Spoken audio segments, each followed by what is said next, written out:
Welcome to Thanksgiving on Scary Stories NYC. I'm your old pal Bigfoot. Happy Thanksgiving, everyone. Today's executive producer is all of you. That's who we're thankful for this year. Every one of you who watches any of our videos. Thank you. I do want to say, though, that our second story in this episode is dedicated to one special executive producer, Kathy Barrickman. That's the second story in the show today, but here's the first one, and we call it My Turkey Scared Off a Dogman. Dear Scary Stories NYC, way back in the 1970s, my family and I saw a dogman. We called it a werewolf, and we kept it secret to ourselves so that the entire neighborhood didn't think we were crazy. Nobody knew that there were real-life wolf-headed men back in those days, but we knew that there were because one showed up in our backyard trying to figure out how to abduct our Thanksgiving Day meal. There was a year when I was a kid that my father won a turkey in a Halloween raffle. We all thought it was going to be a frozen one, but when the guy came by to deliver the prize, it was an actual living turkey in a cage far too small for it. My father went to the pet store and got something to clamp onto its leg, then tied the thing up so that it had the run of the yard. A friend of his told him what to feed it and how to fatten it up, and the plan was to butcher the poor guy for our Thanksgiving dinner that year. My mom had grown up on a farm and she knew how to do that kind of stuff. Dad was a city boy. He ran and hid when Mom did the slicing and the dicing. He would go fishing, but then she would have to gut the fish for him so that he didn't faint. Anyway, this was back in the 1970s, but even that long ago, it was a weird thing to have a turkey tied up in your yard in the suburbs in Pennsylvania. Granted, we were on the very edge of the suburbs, bordering up on a large natural area in back of us, but our house was technically at the end of a street in suburbia. We were over south of Pittsburgh in a town that I still have family in, so I'd rather not mention it by name. We lived in an area where sightings of thunderbirds and Bigfoot are still to this very day fairly common, but we never saw those things. I did have a friend at school whose whole family had watched a flashing UFO over their backyard for over an hour. I talked to his sister about it. She told the same story he did, so I know it was a real event. But the paranormal event that happened to my family was our sighting of the Dogman, and it was all centered around that turkey. Of course, being a kid, I had named the turkey, and of course, not being very original, I named him Tom. I had developed a liking for Tom, even though I doubt he could differentiate me from the other humans. I projected all sorts of wonderful Disney-like qualities on that ugly scavenger, and I grew increasingly sad about the idea of him giving up his entire life just to feed me and my family one single time. It seemed so unfair, even if we used him for sandwiches and leftovers too. I didn't want him to give up his one and only life just because he would be so delicious with a little salt and pepper. I began to try to broach the subject with my parents, asking them if we could maybe keep Tom as a pet and get some other turkey to have for dinner. I was laughed at. Eyes rolled in heads when I approached. I was informed of what it cost to keep Tom fed, and it was more than my allowance was, so I was unable to create a strategy I could afford, which would keep the bird alive. It became increasingly clear to me that my friendship with Tom would soon be leaving my heart and entering my belly. And then, a Thanksgiving miracle happened.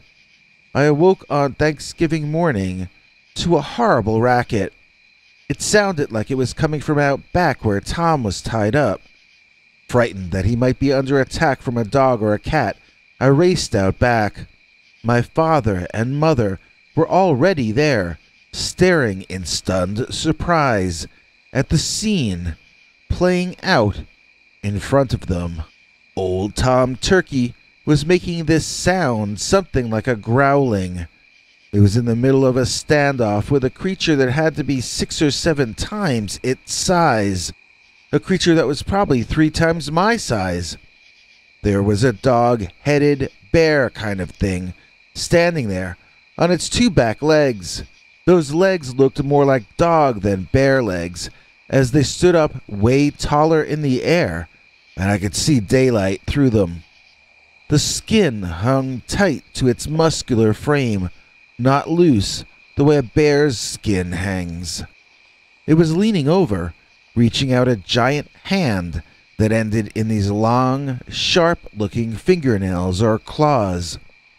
It looked like it wanted to grab that old turkey by its throat and run off with him, but each time he was about to grab, Tom would either move out of the way or snap at the dogman with his beak. It was clear that the little bird was scared, but it had the giant dogman just as freaked out, like those cartoons about elephants being scared of mice. Finally, Tom burst out with an absolute freak-out of squawking and honking type scary sounds, charging at the huge dogman and flapping his wings insanely. The dogman leaped up like he'd never seen such a thing in his life, and, wide-eyed, he ran off into the forest. I'm betting that was the first turkey that dogman had ever seen in real life. It looked like he thought that bird was going to eat him, instead of the other way around. I ran down to see if Tom was all right, but he tried to snap at me too. He was still too upset to get anywhere near. That was one serious ninja turkey that we had living with us that year. Well, of course, I argued that we had to keep that bird as a pet now. I mean, it had scared a werewolf off. I was told, first of all, that was a bear, and second of all, that my father had scared it off, not the turkey. I was completely overruled, and we ate Old Tom for dinner that Thanksgiving. I thought about abstaining from the meal out of respect to my late avian friend, but he was cooked so well, it smelled too good to resist. I said a prayer for the brave old turkey, and then dug in. But I might not have survived to tell this tale if it hadn't happened that my turkey scared off a dogman.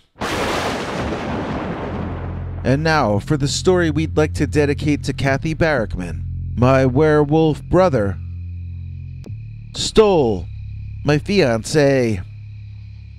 Dear Scary Stories NYC, I brought my fiancée home to meet my parents last Thanksgiving, and my prodigal werewolf half-brother decided to pop in uninvited and leave with my girlfriend, figuratively speaking. The reason I think you might find this interesting is that my brother was and is a werewolf. People think that I'm being mean when I refer to my mother's other son as a werewolf, but I mean it literally. Even when we were boys, his nickname was Lone Wolf. I don't know what a werewolf is exactly, but I know that by my 17th birthday, I already knew he was one. Also, again, I'm speaking literally, even if it doesn't sound like I'm doing so. I watched him transform into the thing that he becomes every summer night for 2 years before he finally moved out. He didn't change under the full moon. He changed in the warm months. I don't know how it worked, and he never explained to me what he was going through, but somehow when the weather was warmer, he would become a kind of a bipedal wolf. He and I shared a bedroom. I would always pretend I was sleeping but watch him through barely open eyes. He would either roll around in bed uncomfortably until the transformation would reverse itself, or else he would go out, presumably to hunt. When he left, he looked fully and completely like an animal. He did not go out in his pajamas, in other words. He would move toward the staircase leading up from our basement bedroom so silently that I would never know if he had actually gone up them or not. He would return just as silently, startling me if I happened to be awake at the time. He either never noticed this or humored me, allowing me to fake sleeping while he resumed doing the same. We never spoke one single word to each other about any of this, which was fine with me. I do not know how or why he would change into the animal. I suspect it came from his father's side of the family, since I had no other relative with this affliction. None of us knew about his paternal family at all, but the rumors about them were not good. I secretly wished he would go away. He and I never argued or fought because he was so much bigger than I was, and tougher. That didn't mean I liked him, though. When he lived in the same room as me, I wished he would go away. Then, when he went away, I wished he would never come back. I had almost never had conflict with him, and yet I disliked him far more than people I'd gotten into fistfights with. I can't explain it better than that. Christopher, not his real name, would complain that our mother favored me, which I thought was a cheap shot. I was competing hard for her attention, and this guy's counter move was to be deliberately annoying to both her and me, getting negative attention from both of us, then trying to make us feel guilty about it. He never once did anything thoughtful or nice for her to get attention that way. I spent 10% of my allowance getting little candies for my mom. Christopher spent all his allowance on himself, then complained when our mother didn't share my candy gifts with him. We had a basic difference of philosophy about the world, and even years after he had disappeared from all of our lives, I continued to loathe him just as I had when we were still sleeping in the same bedroom. I didn't dislike him because he was a werewolf, but I felt the werewolf transformations were nature agreeing with me, that Christopher was something of a monster. So fast forward to 2019. I had asked my girlfriend of over a year to get married, and we had set a date for spring 2020. I was looking forward to going home for Thanksgiving and introducing the love of my life to my parents. Let's call her Victoria, which is not her real name. When we arrived at the house I had grown up in, we were greeted not only by my parents, but by a now fully grown version of my werewolf brother Christopher as well. He was looking like a human, of course. It was winter after all. I was immediately put on edge and annoyed by his unannounced presence. I was bothered that my parents hadn't warned me, but it turned out they only found out about 20 minutes before I did. He had just shown up, right before Victoria and I had, and he hadn't called or written ahead of time. This version of my brother looked unlike anyone I'd ever seen. He was like Grizzly Adams, but his beard was longer and his hair dark. You know what? That guy who runs Twitter, when he has the long hair and the beard, my brother kind of resembled him, but really buff, as in muscular. He never worked out when I knew him, but Victoria seemed to notice right away that he had been using weights of late. She made a point of asking him about every detail of his workout regimen, and I felt like I didn't belong there in my own home. I'm glad that she was friendly toward my family, but it was as though my werewolf brother had mesmerized my intended and was about to ruin my plans and my future. After sitting through the most annoying Thanksgiving dinner of all time, watching my fiancée flirting with a monster, I pulled her aside into the pantry and tried to warn her about what she was getting into. I told her that my half-brother was a werewolf, and she laughed. I insisted it was true, and she became annoyed at me. As we were beginning to get into a quiet whispering argument by the dry goods, the werewolf inserted himself into our conversation. He told Victoria that I was speaking the truth. This was actually the first time he and I had ever discussed this subject. He told Victoria that he was actually a werewolf. Of course, she thought he was only flirting with her. In fact, he was partially flirting. Christopher challenged her to go outside with him and watch him become a werewolf. She laughed and immediately accepted the challenge. I walked outside with them, quizzing my brother on when he had learned to change in the winter. He looked at me funny for a few seconds while parsing my question. I had forgotten that I could only change in the summer, he told me, adding, "Now I can change whenever I need to."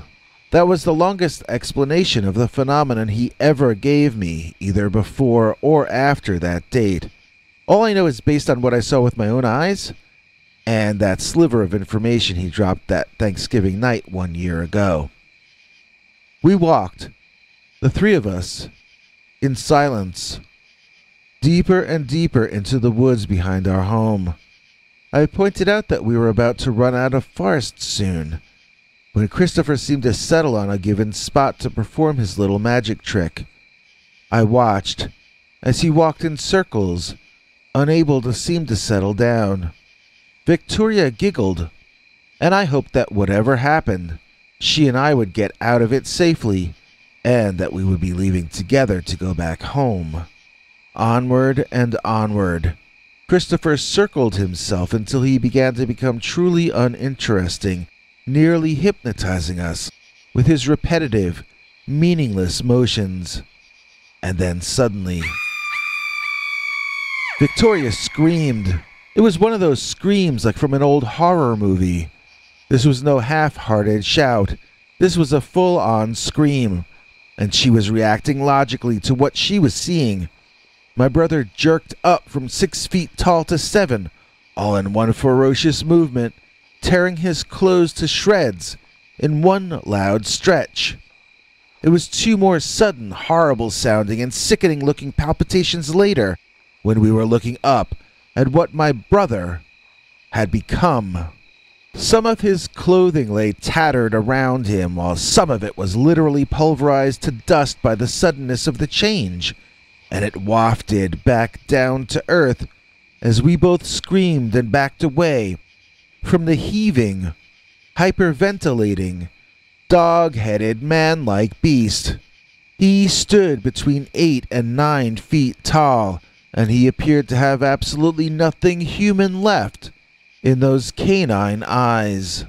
The dog beast that had been born from the same mother as I was looked down at me and huffed. I backed away, not certain that he wasn't about to chew me in half with one single bite. Then he turned his gaze to my girlfriend, the woman I was supposed to marry, and I saw an even more frightening look in his eyes. It was met by the look in Victoria's eyes, which was far hungrier than I had ever seen. How could she give him a look more smoldering than any she had given her own fiancé? I was about to ask her that very question until I realized how whiny it would have sounded. He had turned the tables on me. Christopher used to try to get attention by complaining when he didn't. I had been the charismatic one, and he had been the whiner. Now here he was, stealing my intended wife from me just by standing there, and my only response was to think about throwing a tantrum and demanding people treat me better. The world doesn't work that way. It didn't work that way for Christopher when we were kids, and it didn't work that way for me when my Victoria fell out of love with me and into love with my werewolf brother. If this were a fantasy or a romance novel, I suppose the Dogman homewrecker would have swept her off her feet and gone off with her to walk into the sunset or whatever. In fact, she came home with me that night, but nothing was ever the same between us. She acted sneaky all the time from then on, and she left me without even leaving a note or a text message or an email, only 3.5 weeks after that. I know she's okay, because I've been in touch with her sister, who's been giving me whatever updates Victoria gives her permission to give me. I don't know if she is in fact with my brother, but I can only assume. I know she's with some man, because I've been informed a while back that she's now the mother of a baby boy. I can only imagine what her life must be like right now. My therapist tells me I should stop from thinking about them, so that's what I usually try to do. But since it's coming up on the first anniversary of that horrible Thanksgiving, and since I'm trapped out here with my parents again, it's hard not to think back on what happened just last year. Because that was the year when my werewolf brother stole my fiancée. The Dogman in the Tenement building. Dear Scary Stories NYC. This is a story about my brother Joe, who saw a werewolf in the course of his duties one day not long ago. My brother is on the job working as a police officer in a major city that I won't name for his sake. You wouldn't believe me anyway, because you would say this is far too urban a location for him to have seen a Dogman. If you really think that, then you must not have been introduced to the year 2020 yet. 2020 doesn't care about making sense. 2020 just does what it wants. And this time, it wanted horror. The story starts as my brother witnessed the tail end of a store robbery, and he pursued the suspect over the course of about 5 city blocks, through a part of a nature biking trail, and then through the crime-ridden streets on the other side of that natural area. When he saw the perpetrator go into what at first appeared to be an abandoned building, Joe caught his breath and called for backup. I forget some of the details at this part of the story because I'm not a cop myself. I sell aluminum siding. But the gist of it was that Joe and one other officer headed into the building, while some other officers surrounded the exits and got prepared according to the protocol they all knew by heart. Before heading up the stairs, Joe noticed that there were electrical cords extending from the building to a lamp post in front. Apparently there were squatters inside, and they were getting electricity for free by stealing it from the city through the lamp post. Joe said he pulled their plug to plunge them into darkness in there, and then he and the other officer attached flashlights to their headgear and headed on inside. Their job was to investigate each apartment on each floor one by one, going through each and attempting to flush out the robber. He expected the situation to be complicated by the other squatters. In fact, he had expected to be greeted at the door by them, concerned about their sudden lack of electricity. But instead, when they went inside the building, all the officers saw was darkness, and all they heard was quiet. It smelled bad, like something had died in there. In fact, it smelled like a whole lot of something had died in there. All of the apartment doors on the ground floor had been removed apparently long ago, when there didn't seem to be anything left inside other than a broken old shade on one of the windows. Nobody seemed to be living on the ground floor, and there was no elevator, so the two officers began walking up to the second floor. Again, like the ground floor, all the apartment doors were gone. Joe said he began to think that either the squatters only inhabited the uppermost floors, or else maybe they had left entirely. Maybe the building was re-abandoned after all. Maybe the perp left through the back door before backup even arrived. Maybe he had never gone upstairs at all. With thoughts like that going through his head, Joe barely glanced in the last of the second floor apartments before huffing and heading up to the third floor, where his even more impatient partner had already gone. Joe told me he heard something behind him, which was disorienting, since he had just proven to himself there was nobody there on the second floor. He had allowed himself to decide beforehand what he was looking for, instead of observing his surroundings as carefully as he could. He had made an assumption that nothing of interest would be in an apartment that had no door on it. After all, it doesn't make a good hiding place for a thief, and it isn't a good place to squat either. Since he was chasing a thief who might be a squatter, he didn't think he needed to waste time examining those doorless dwellings. And yet, there was a noise coming from behind him of something breathing. He said it sounded like someone with asthma. He stopped walking at once and motioned for his partner to stop moving on the squeaky, noisy staircase as well. Something was breathing loudly in that last apartment, and now it was beginning to make another kind of sound. It started low and quiet, but it built up quickly into an ear-piercingly loud expression of pain and loneliness. Joe said it felt like an air raid siren had gone off inside the building, and it just kept going, like it was never going to stop. As the siren wore down, it became clear it was a biological sound. It had been produced by some living creature, one with very large lungs. At the time, Joe thought that meant there was a man howling in that last apartment. It might be the store thief, and even if not, Joe wanted to satisfy his curiosity about whatever that sound just was. It had sounded so familiar, and yet so alien. At the same time, his mind raced to connect the dots as he and the other officer raced into the open room, their weapons held out in front of them, shouting the things that they were legally required to shout. And then they saw it. The producer of that pained howl was not the thief, and it was not a man. It was something with far greater lung capacity than any human being.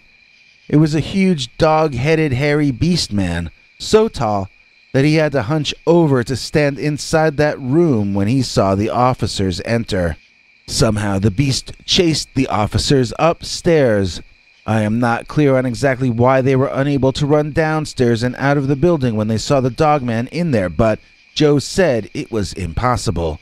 I think he meant that the Dogman blocked the down staircase, or that the only way they could run was in the direction of the up staircase. Since I've never been to this tenement building, which is located on the bad side of town, I may be visualizing the interior incorrectly, and that might be why I don't follow their decision to run upstairs. Joe said it was a real-life horror movie as they ran to the roof, looking back to see an actual werewolf chasing them. I asked him if it was like Wolfen or American Werewolf or what, and he didn't really remember those movies. We went on Google Images and typed in werewolf movies. He said it was not like Wolfen because it walked on its hind legs and was very tall. The one he said was closest was Dog Soldiers, although he said the necks were not as long as that. Also, he liked Ginger Snaps and that Jack Black kids movie that had werewolves in the supermarket. He said the face of an American Werewolf in London was not far off, but again, it was not quadrupedal what he saw, it was upright. According to Joe, he and his partner fired repeatedly, seeming to hit the beast, but only momentarily, slowing it down each time. He made a joke about silver bullets, but maybe there really is something to that if they weren't able to take the beast down with regular ones. When they reached the roof, they got contacted over the radio from ground level and told to stay put.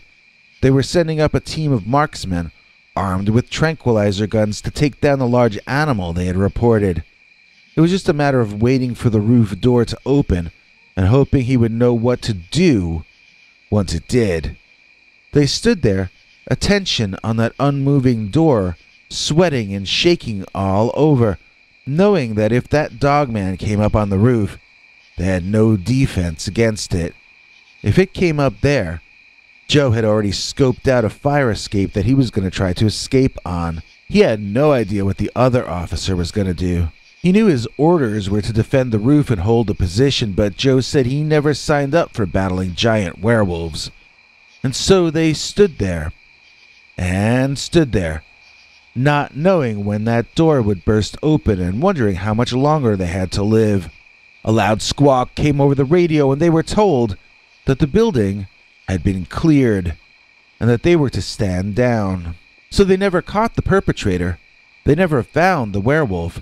and they never found anyone else in the building at all. The other team of guys made it up from ground to roof looking into every room supposedly, and they reported that the first living things they had seen, larger than water bugs, were Joe and the other officer. How do you explain that? I know I can't explain it, and neither could Joe. It's presumed that the Dogman got out of there before the other officers came in, but I don't see how that would have been possible. Maybe he was just hiding, and they missed him? How else can we explain that nobody else ever saw the Dogman in the tenement building? Timothy Walker, a real punk rocker, #1 from here to Davy Jones' locker. Please join us in thanking tonight's executive producer, Timothy Walker. Timothy gets to watch our secret, uncensored stories that we do each Sunday night. You can too. Just join our paid subscribers club at peterbernard.com, or do what Timothy Walker, the real punk rocker, did and click the join link under this or any of our videos. Become a channel member and help keep us on the air. I know we just got through Thanksgiving, but are you ready for a Christmas story? It's sent to us by a cranky, unhappy husband, and we call it The Christmas Shopping Dogman. Dear Scary Stories NYC, I love Christmas. I hate everything leading up to it, but I love Christmas. As hard as the shopping and spending and preparations can be, it all gets a whole lot worse if you run into a Dogman at any point during the process. This year my wife is at her mother's with the kids while I'm staying here watching our house and the neighbors' pets. I haven't looked forward to Christmas this much since I was a kid. I will get to sleep to whatever time I feel like waking up, and I will get to be gloriously alone all the time, every single day. Now, if that doesn't describe the happiest time of the year, I don't know what does. Maybe I'll stop disliking the season so intensely by next year, or the year after. But it was the time leading up to Christmas 2019 that really pushed me over the edge. I'll call it the Christmas of Dogman, and I'm about to tell you why. My wife, we can call her Stella, and I were on our way home from arguing about shopping in front of other people in various stores. Stella becomes incredibly defensive when we go shopping.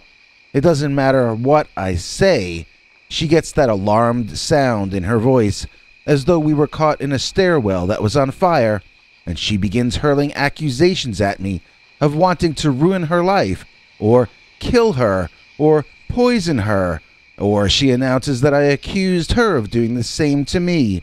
Loudly. Always loudly. She craves any kind of attention. She can never get enough attention. She wants everyone in the room looking her way, even if she has to drop her pants and fart to achieve it. But why humiliate yourself for attention when you have a husband? It's hell being with her in the stores. She constantly asks me questions I have no answer to. I don't know if it makes her look fat. I don't know which color would go better with her glasses. I don't know, and I don't care. But if I say that, then I'm told that I just told her I don't care about her, which of course I never said. I get told 7 or 8 times a year that I tell her I don't care about her. She told her shrink that I often tell her I don't care about her because of that one time I told her I didn't care about which outfit she bought. And she told me that her shrink thinks I'm abusive and that she should leave me. I told her that her shrink is a charlatan who charges crazy people money to assure them that they're sane. She told her shrink that I'm gaslighting her by telling her that she's crazy. So I was trapped in this version of reality. And then the station wagon actually died. The vintage thing was going to have to go sooner or later, but it went there, on the highway, with Stella in mid-rant. She told me to get out and check the engine, and I called my car service instead. This infuriated her, and she flew into a rage. By the time I actually did go out and open the flaming hot hood to look at the steaming and destroyed old engine, Stella was in full temper tantrum mode. I noticed that she and all her friends had become like childish brats over the past few years. They need their way all the time, or they become a danger to themselves and others. In this case, Stella began taking Christmas presents out of the back of the station wagon, wrapped in holiday paper by the store clerks for us at extra expense, and Stella threw them at me. They bounced off me and landed in the snow, ruining the paper and sometimes the gift itself. She had put both of us through hell to obtain those items, and now she was ruining them because somehow it was my fault that the ancient car had finally died. That thing outlived its normal usage by 5 or 6 years at least. I kept telling her we needed a new one, but she insisted that it was my fault that the car was aging. So now she had to destroy Christmas presents because I had broken her car on purpose. Honestly, it's like living in Romper Room, and she's 5 years older than I am. I have to remember what that nice police officer told me that time when she was flipping out on the street corner that day. He said she wants me to hit her. He says he knows her type, and she has the cops on speed dial because she's constantly trying to get someone to abuse her, and that way she can get away with being abusive 24/7 until that happens, since everyone is afraid to say or do anything back to her. That cop told me, just never give her what she wants. Never lose your temper. If you do lose your temper, then she wins. He was right. I didn't say anything to her as she threw the cashmere sweater she had bought her mother into the snow to punish me for breaking her car. I just picked up whichever presents seemed salvageable, and I put them back in the station wagon. I knew we were going to be there for a while waiting for my car repair people, and I reminded myself I'd better get into a patient mood. I also reminded myself that as bad as Stella gets when we're alone, she's always far more abusive when she has a larger audience. So, no matter how nasty she was being, I knew it was a vacation compared to what was about to come. And then, out of the blue, I saw a dog-headed man, or maybe a large dog that was standing on its hind legs.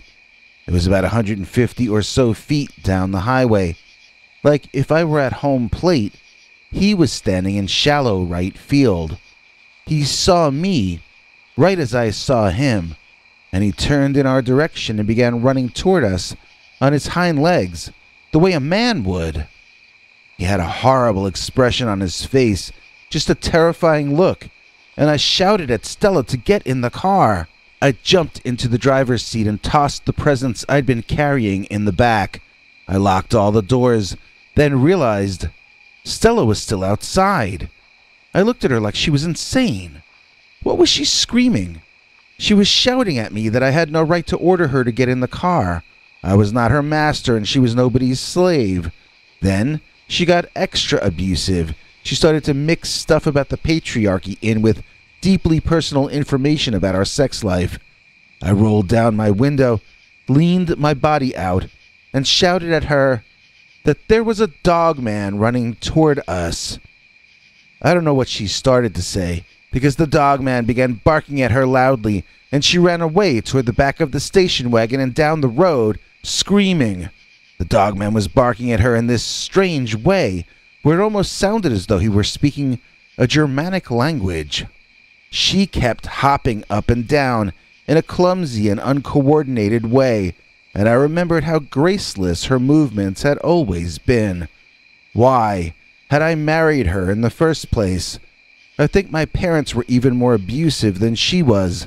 She saw me coming a mile off, and she married me before I grew up enough to understand that I don't like the way she and my parents treat me. And now, our kids are teenagers, so I feel like I only need to put in another 4 or 5 years and they'll be adults. Then I won't feel guilty about divorcing her. Isn't that funny? I was watching this apex predator chasing my wife And those were the thoughts going through my head. I never wondered if the Dogman would kill her and eat her. I never feared for her safety. I just reminded myself that I only need to do this for another 4 or 5 years, and I wondered how she would end up blaming the Dogman on me.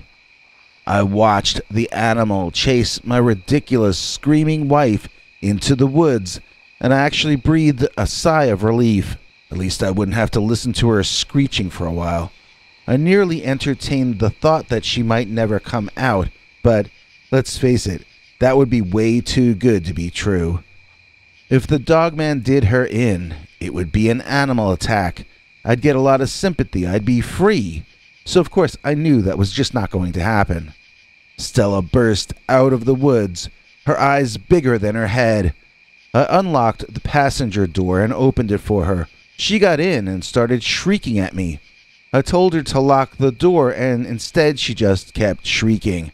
I looked past her, at the magnificent and monstrous creature racing like an Olympic sprinter from the cover of the wood toward her car door. He was coming so fast that I was not sure I could reach her door to lock it in time.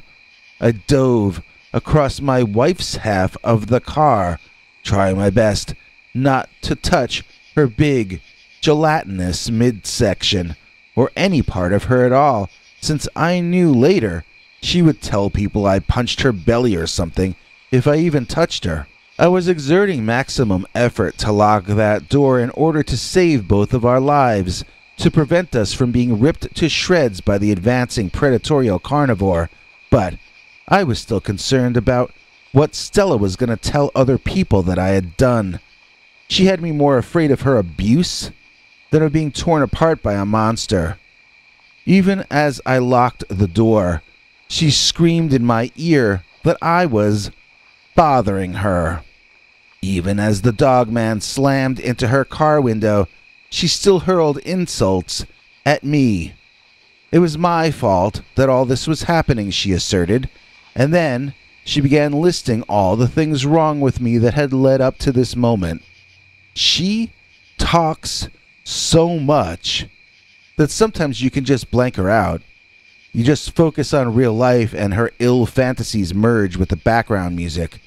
As she ranted incoherently and condescendingly, mockingly, I watched the other monster in this story circling the car outside. I saw the yellow eye glow that the creature is so famous for, and I felt, for the first time in my life, true terror.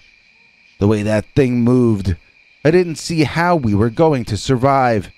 It looked like it could tear the car apart by itself. Stella wouldn't shut up, and for a second, I thought about unlocking her door and throwing her out there as a sacrifice.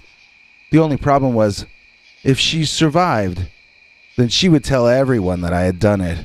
But fortunately, my car repair people showed up, and the Dogman ran off at their approaching headlights. So people asked me about the appearance of the creature. It had long hair like an orangutan, but dark colors.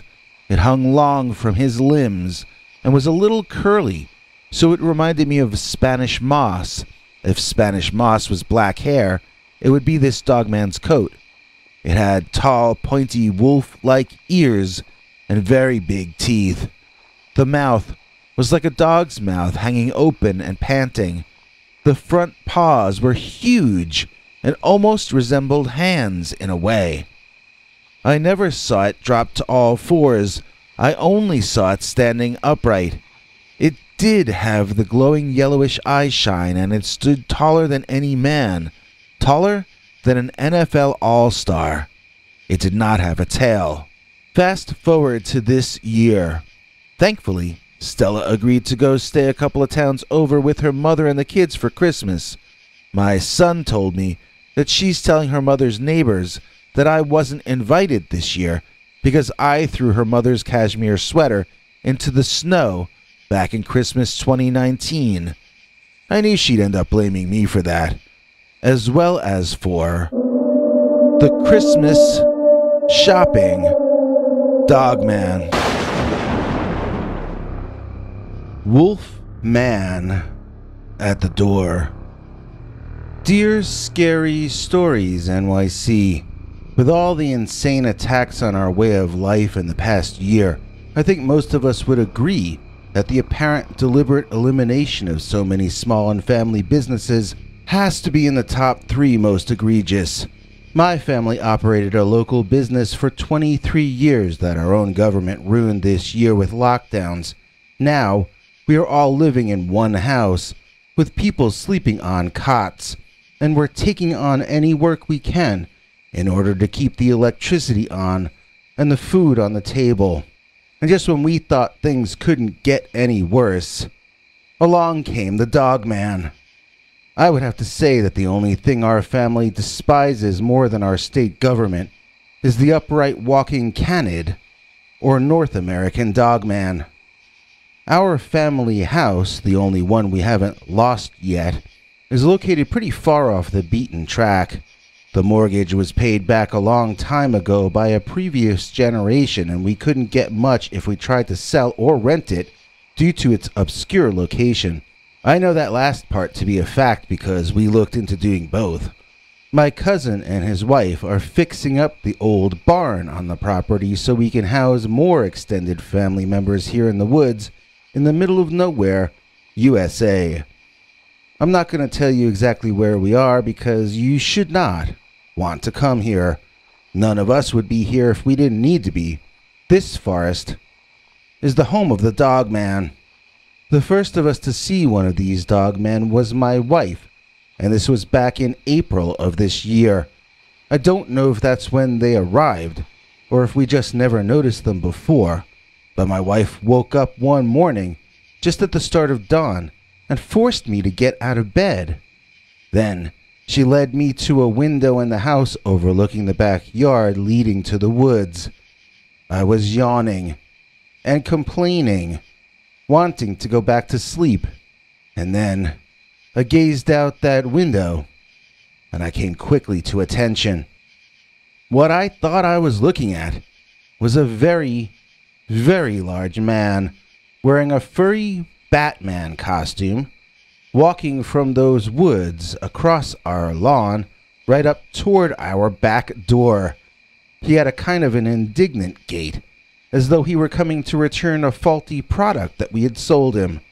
I opened the window, and I shouted out at him to get off our lawn, in a literal sense. I don't know what this guy's weird trip was, but I could tell he meant trouble, and I didn't want him around our house. I ran out of the bedroom and downstairs with my wife calling for me, telling me not to go down there.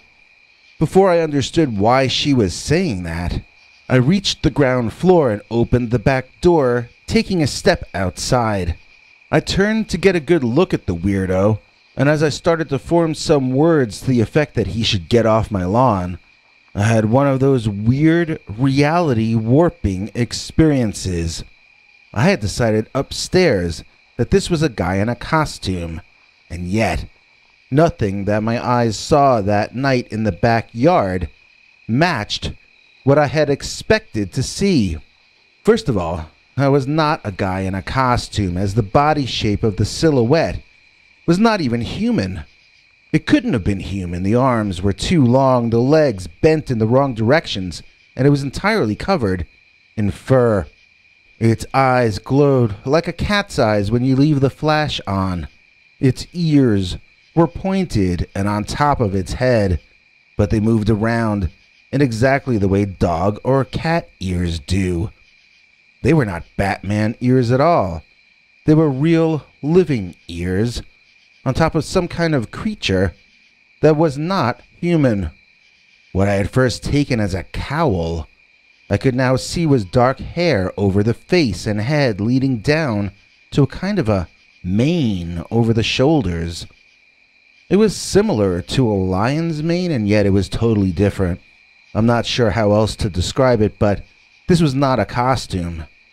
When I noticed the figure noticing me, it adopted a fierce expression and demeanor. As confused as I was by it, that's how certain it seemed about me. I watched as it leaped forward, landing on all fours, and began bounding at me at such a fantastic rate of speed that it had gotten more than halfway across the yard before I could get back inside and pull the door shut after me. I expected to hear and feel the large monster crashing into the back door, but such an impact never came. It must have run away at the last minute, I guess. I have no other idea about what might have happened to it. From that point onward, the entire family was on guard, but when nothing else happened for over a week, we began to let our guard down again. After all, it wasn't like we were living the easy life this year. We've had plenty on our minds before bringing Dogman into the picture.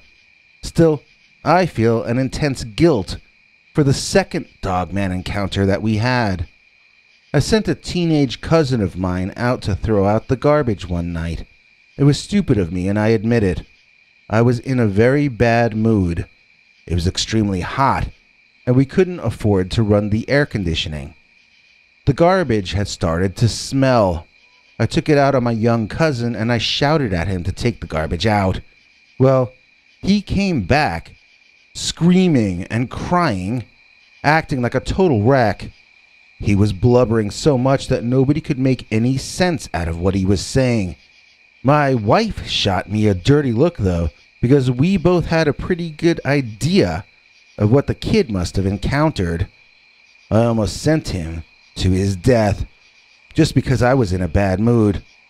My wife makes me take the garbage out now, and you can believe me that it's always taken out before sundown these days. When my cousin was calmed enough to explain what happened, he said that he had been walking toward the area where we keep the garbage cans when it isn't pickup day. That's way in the back of the house inside this old shed. If we don't lock the garbage up in the shed, then raccoons or other animals make a mess of it by the morning. Along the path back to that area is a row of trees. He said it was out from behind one of those trees that a huge, dark creature pounced at him, growling like he meant business. My cousin dropped the garbage and ran, telling us he didn't know if the creature chased him or not. Maybe the monster really wanted the garbage and not the teenager. Sure enough, when the sun came up and we had the nerve to go look, we found the garbage strewn all over the place as though something had ravaged it, extracting every atom of nutrients that there was inside that torn-apart garbage bag. My wife made me clean it all up myself, of course.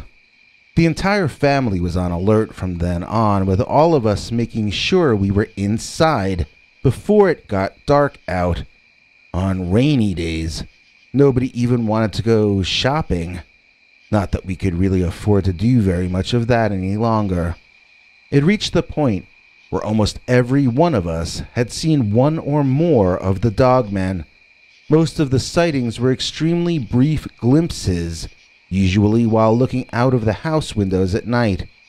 And then came the most frightening encounter, which occurred in the bright noonday sun. My niece was out walking her dog, which is some kind of a large poodle. I was not there when this happened, but a few other family members were. My niece and her dog were over by the woods in the back of the yard, and the others were playing frisbee on the lawn. When my niece screamed, they all claimed they looked over and saw a Dogman running after my niece and her dog, who were both racing wild-eyed back toward the house. When I asked what they meant by Dogman, they said it looked like a werewolf. It looked like a hairy man with a dog head. Two of the men there charged the Dogman, screaming at him, and he called off his chase of the puppy and the girl, choosing instead to return to the cover of the woods. What exactly he had in mind if he had caught them, I'd rather not think about.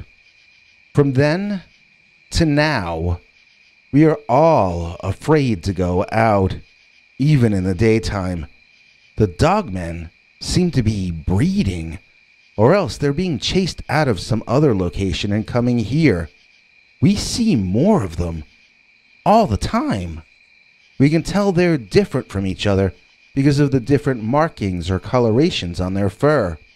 We assume that only the males have the manes, but that's only a guess at this point.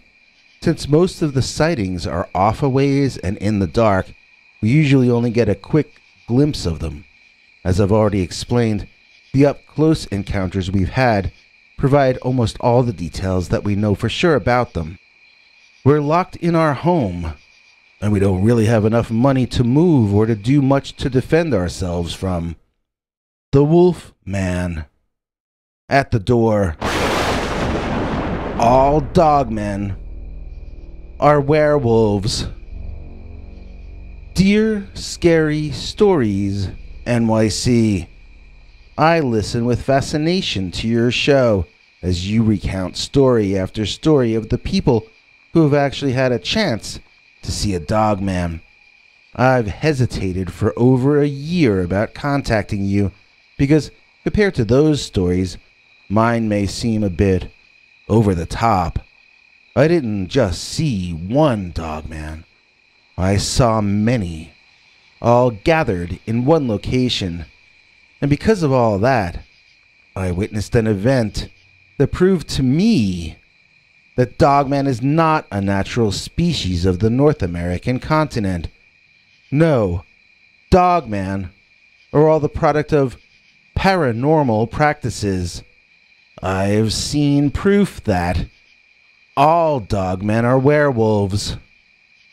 I am a guy who grew up in a small to medium-sized town in the middle of America. I don't want to say where because I'm still right here.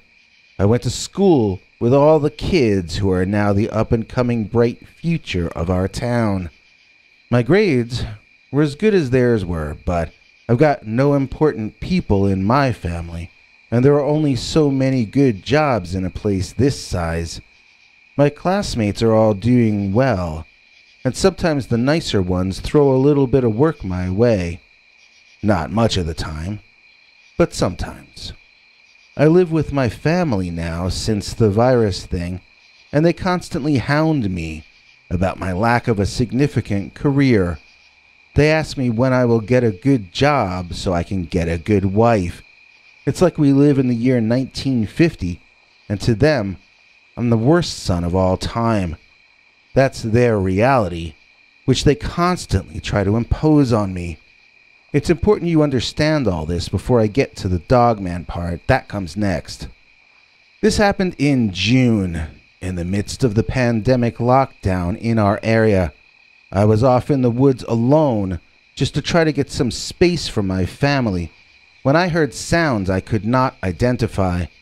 They sounded like people talking, and yet at the same time, they did not. I was alarmed, but I was also curious. Cautiously, I moved toward the sounds until I was able to see a gathering of about 24 individuals. These were not human beings, but they stood on 2 legs like we do. These were some form of dog person, as they had tails and they were covered in fur. They had dog heads making dog noises at each other, and yet it was clear that they were interpreting each other's yowls and grunts as intelligible speech. I couldn't understand what they were saying, but I had no doubt at all that they were saying something. As I hid there, crouching ever lower and lower, I watched more and more of them show up. Some appeared more wolf-like and stood taller. Others looked like very tall, upright walking versions of house pets, but I still wouldn't want to run into any of them in a dark alley or a dark forest. At first, I hid to watch them, but by that point, I was hiding out of sheer terror. I couldn't imagine what they would do to me if they found me. Probably not anything good. More and more of them kept showing up until there were more dogmen and women gathered in the forest in front of me than I could count. I was fortunate that they seemed to be gathering mainly on the far side of the original 20 or 30 I witnessed. Otherwise, they would have swarmed past me, and I'd already have been discovered. As it was, I was frozen to the spot, afraid to even breathe. There must have been over 100 dog-headed, upright, walking creatures standing there, when suddenly, something changed in the air itself, and they all bent over to look at the ground simultaneously.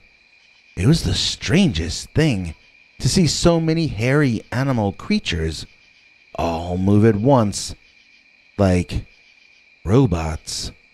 But that was what happened. They reached down, grabbing at things on the ground or in the grass. I grew even more curious as to what they were doing. Soon, it became apparent that they were pulling clothing up off the forest floor and covering themselves with it. I had not noticed clothing in that area of the woods, but I suppose that was only because of the darkness.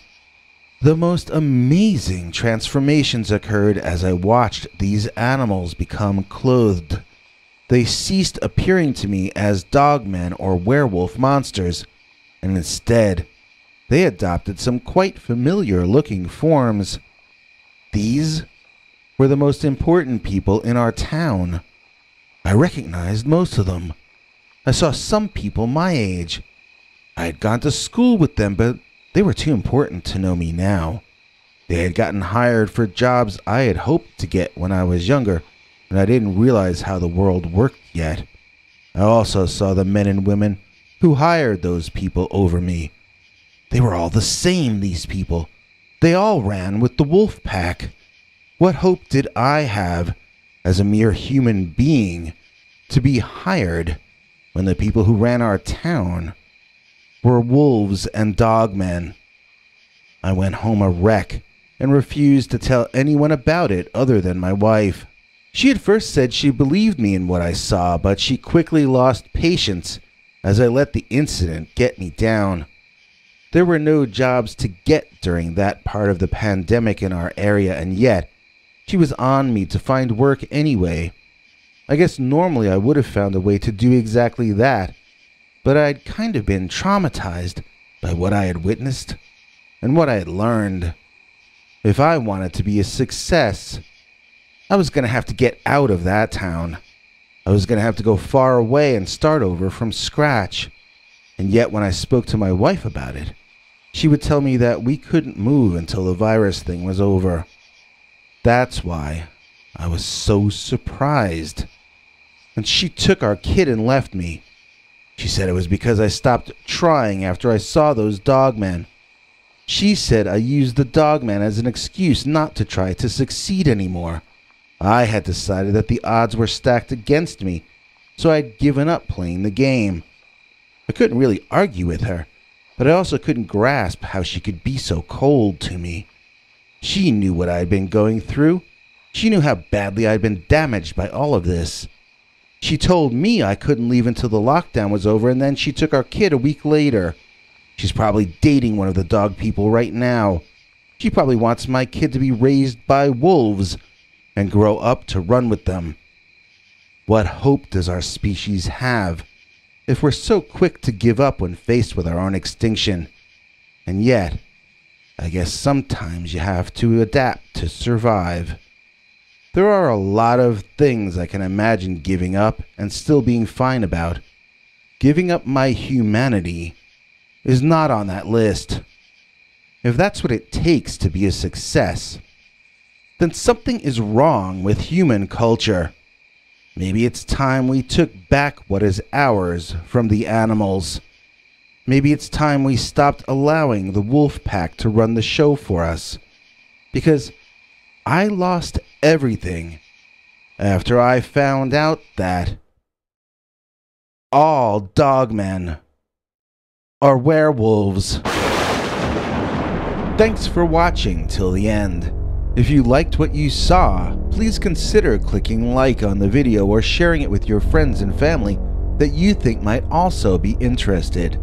If you would like to see more of our work, please consider subscribing and hitting that bell icon next to the subscribe button so that YouTube will alert you when we put out a new video. To become a channel member and gain access to our special perks, you can click that join link under each of our videos. Another option is to join our PayPal subscribers club at peterbernard.com. You can join for as little as 99 cents on YouTube or $1.50 at peterbernard.com, and that gains you access to our weekly secret uncensored episodes. If you'd like to see our 21 hours of archives of uncensored Dogman stories, then please join at the $3 level or above. To get to watch our shows in advance of the public, please join at our $10 level. That gets you all the perks. If you join our channel memberships, you need to check our community page here on YouTube in order to get the links to the secret videos and other perks. If you're in the PayPal subscribers club, Peter will email you all the news and links himself. Once joining the PayPal club, which is Peter's homemade club, please give him a chance to see that you've joined and to compose you a personal welcome email, as none of that is automated. But whichever you join, we'll name you an executive producer for the next available episode. Do you have a scary experience that you'd like to share with us? You can email us at scarystoriesnyc@gmail.com or call our Scary Stories voicemail hotline at 804-LA-SCARY. That's 804-537-2279. It's a Google voicemail box, so that means it keeps cutting off after every 3 minutes.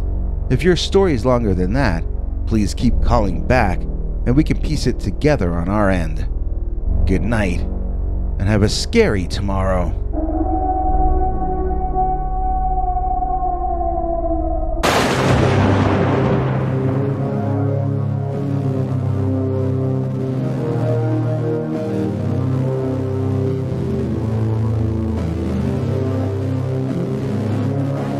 Come back for more scary stories.